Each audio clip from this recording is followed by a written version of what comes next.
అదేవిధంగా ఒక రాక్షస పరిపాలన నుంచి అరాచక, విధ్వంసకర, అణిచివేత, దోపిడీ, అవినీతి, ఆ, అక్రమ అరెస్టులు, అంటే చెప్పడానికి ఎన్ని చేయొచ్చో అన్ని అక్రమాలు, దారుణాలు చేసినటువంటి ఆ అణిచివేత ప్రభుత్వం నుంచి స్వేచ్ఛ వచ్చినటువంటి ఈరోజు నిజంగా ఆంధ్రప్రదేశ్కి వచ్చినటువంటి స్వతంత్ర దినోత్సవం. అదేవిధంగా ఇది ఒక ఉగాది పండుగ లాంటిది. కాబట్టి ఇంత మంచి రోజుని డిస్టర్బ్ చేయటానికి వీరు వేసినటువంటి కుట్ర. ఎందుకంటే సహజంగానే గెలిచిన వాడు లేదు, సక్సెస్ అయిన వాళ్ళు ఈ రోజున జనరల్గానే ఒక ఉత్సవం చేసుకుంటారు. ఈ ఉత్సవాన్ని డిస్టర్బ్ చేయాలా, అదే సందర్భంలో గొడవలు పడాలా, తద్వారా ఒకరిపై ఒకరు దాడులు చేసుకోవాలా, దాడుల్లో మనుషులు చనిపోవాలా అని ఒక శవ రాజకీయాలకి తెరలేపటానికి ఇచ్చినటువంటి పిలిపే ఈ వెన్నుపోటు దినం. ఇప్పుడు ఆయన కనీసం 4,000 పెన్షన్ నాకు చేత కాదన్నాడు. చదువుకునే పిల్లలందరికీ ఆ, తల్లికి వందనం ఇవ్వలేనన్నాడు. ఉచిత బస్సు ఇవ్వలేనన్నాడు. ఉచిత గ్యాస్ ఇవ్వలేనన్నాడు. రైతులకు 20,000 ఇవ్వలేనన్నాడు. రాజధాని కట్టలేనన్నాడు. పోలవరం చేయటం చేత కాదన్నాడు. ఇన్ని చేత కాని వ్యక్తి అసలు వెన్నుపోటు దినం అని అంటానికి అతను ఎందుకు అంటున్నాడో కూడా అర్థం కానటువంటి దయనీయమైనటువంటి పరిస్థితి. కేవలం ఏదో మేమేదో ఉన్నాము అనే వారి ఉనికిని చాటుకోవటానికి చేసినటువంటి ఒక కుట్ర తప్ప ఈరోజు ఆయన ఇచ్చినటువంటి పిలుపుకి ఏ విధమైనటువంటి ఒక శాంటిటీ లేనటువంటి పరిస్థితి. ఎవరికి ఇచ్చారు సార్ పిలుపు? ఎవరికి ఇచ్చాడు? ఎవరిని రమ్మంటున్నాడు? ప్రజ ప్రజలు కాదండి, వాళ్ళ వైసీపీ కార్యకర్తలతో చేసినటువంటి ఒక కార్యక్రమం. ఎందుకంటే ఇప్పుడు నిన్న నిన్న అంటే ప్రజల మీద కక్షగట్టి ప్రజలకు వ్యతిరేకంగా చేస్తున్న పోరాటం ఇది, ప్రజలకు వ్యతిరేకంగా చేస్తున్నటువంటి కార్యక్రమం ఇది, అంతేనా? కేవలం ప్రజలకే కాదండి, రాజ్యాంగానికి వ్యతిరేకంగా చేస్తున్నటువంటి కార్యక్రమం, ప్రజల తీర్పుని అవమానకరంగా మాట్లాడుతున్నటువంటి కార్యక్రమం, రాజ్యాంగం మీద నమ్మకం లేనటువంటి కార్యక్రమం, ప్రజా తీర్పుపై నమ్మకం లేనటువంటి కార్యక్రమం. అంటే ఒక ఫ్యాసిస్ట్ ఏ విధంగా ప్రవర్తిస్తాడో, నేను మాత్రమే ఉండాలి, నేను తప్ప ఇంకా ఎవరు ఉండకూడదు, 30 సంవత్సరాలు నేను ఉండాలి, 175 సీట్లు నేనే ఉండాలని జనరల్గా నియంత్రణ కోరుకుంటారు. కిమ్ లాంటి వాళ్ళు లేదా హిట్లర్ లాంటి వాళ్ళు ప్రపంచాన్ని ఏలాలని ఇటువంటి వ్యక్తిత్వం కలిగినటువంటి, మనస్తత్వం కలిగినటువంటి నాయకులు ఈ విధంగానే ప్రవర్తిస్తారు. చివరికి ఒకటే ఛాన్స్ అని ప్రజల్ని ఒక భావోద్వేగమైనటువంటి ఒక బ్లాక్ మెయిలింగ్ గురి చేసి కేవలం శవాలు కేంద్రంగా పుట్టినటువంటి పార్టీ వైఎస్ఆర్ కాంగ్రెస్ పార్టీ. రాజశేఖర రెడ్డి గారు చనిపోయారు, ఆయన మరణాన్ని బేస్ చేసుకొని రాజకీయ పార్టీని అనౌన్స్ చేసినటువంటి పరిస్థితి.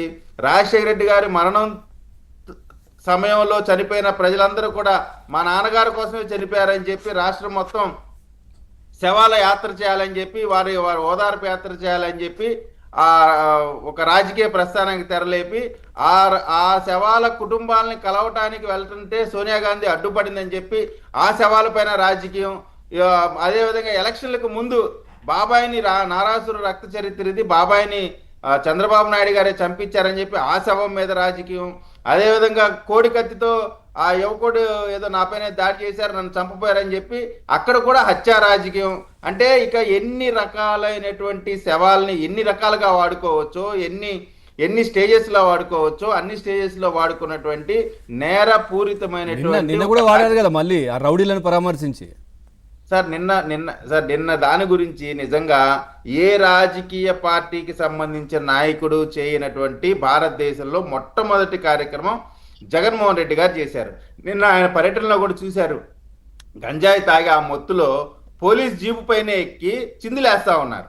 నిన్న వచ్చిన ఆ సెక్షన్ కూడా మీరు చూస్తే గుంటూరు జిల్లాలో మోస్ట్ బ్యావర్స్ బ్యాచ్ మొత్తం కూడా 18 to 25 ఏజ్ లోపు ఉన్నటువంటి ఏ మాత్రం పని చేయకుండా కేవలం గంజాయి లేదా చట్ట వ్యతిరేక కార్యక్రమాలు చేసే ఒక బ్యాచ్ మొత్తం కూడా నిన్న కనపడినటువంటి పరిస్థితి. అది చూసి ప్రజలు అసహ్యించుకుంటా ఉన్నారు. ఇదేంట్రా ఇప్పుడు మీరు, నేను అనేక సార్లు చెప్పానండి, విక్రమార్కుడు సినిమాలో రౌడీ వేదవుల్ని రైల్వే స్టేషన్ దగ్గర కొట్టడం తప్పైతే ఇది కూడా తప్పే. చట్ట ప్రకారం వాళ్ళని కొడతాం తప్పై ఉండొచ్చు, నేను దాని గురించి కాదనట్లా. పోలీసులు బహిరంగంగా అలా కొడతాన్ని ఎవరు కూడా సపోర్ట్ చేయట్లేదు, మా పార్టీ అయినా కూడా సపోర్ట్ చేయట్లేదు, మేము సపోర్ట్ చేయట్లేదు. కానీ వారికి ఉన్నటువంటి నేర చరిత్ర, వారు చేసినటువంటి అకృత్యాలు వీడియోలు చూస్తా ఉంటే నిజంగా నేను అనుకుంటా ఉన్నానండి, పోలీసులు అట్లా కొట్టడం కూడా కరెక్ట్ కాదండి. ఎన్కౌంటర్ చేయాలి అన్నంత దారుణాలు చేసినటువంటి వాళ్ళని వాళ్ళని వెనకేసుకొని గతంలో వస్తున్న- తెలంగాణ ప్రభుత్వం కేసీఆర్ గారు అధికారంలో ఉన్నప్పుడు జరిగితే ఈయన అసెంబ్లీ వేదికగా అప్రిషియేట్ చేశారు కదా, సైల్యూట్ కొట్టారు కదా.